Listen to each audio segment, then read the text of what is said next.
She would have to do everything for them, for everyone. She would, they were there. Our house was just like an open whatever. During the war, all of the news of that, all the letters and all that came. Somebody would bring letters from overseas, want her to read the letters, write letters to them, get in contact. And of course my mother had a car, which was unusual. And someone told her one time that she was the first licensed woman in Fauquier County, which could well have been true, because she probably got it. She bought herself a car, and when she was 17, I think, and so she had been licensed for that one. And she had those two deaf uncles.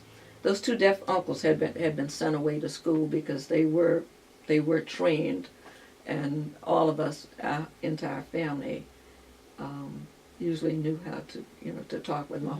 We were a family of Tapscotts, the whole Tapscott family. Well, you talked too about an incident that you remember in your youth, a tar and feathering. Yes. Now that was a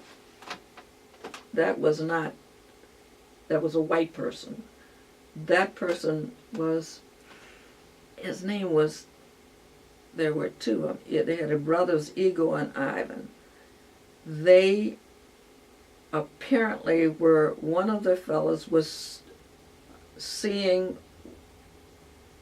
some white lady, some young white, and that was not accepted as far as they were concerned, because he was not an American or was not of that area.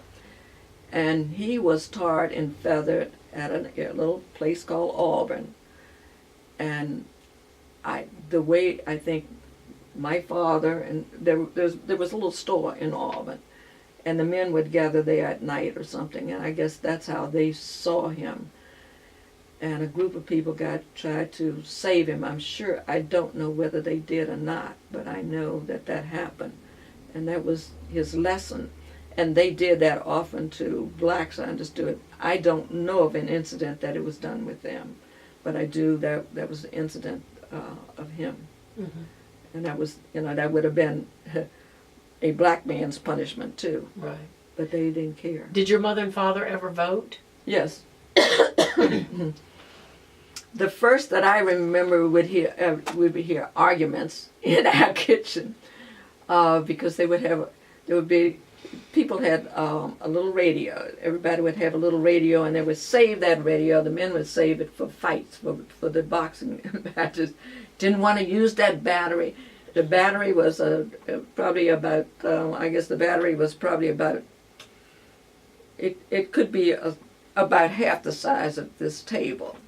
It would, and it had powder, like powder stuff in it, and that was and so you'd hook the battery up to the radio, and people would gather. Somebody had a radio. People would gather there to find out who was running, and I remember doing it was, of course, I don't remember Roosevelt with the first running.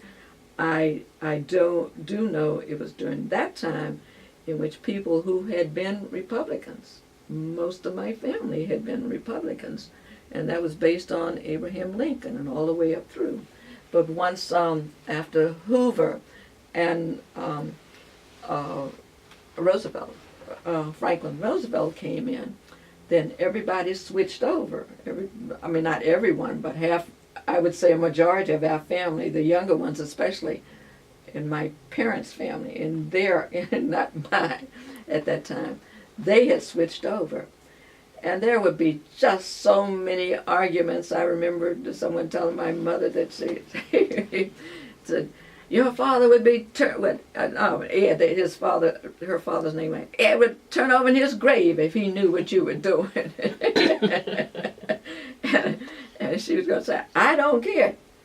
And they would say, Ed's not here now to know what's going on, So they constantly argued over that, but eventually I think most people did turn over, switch over. And there would be, my mother was the local driver, the one who had a car, I don't remember her. I used to see her old car that she used to have. It had a rumple seat in the back of it.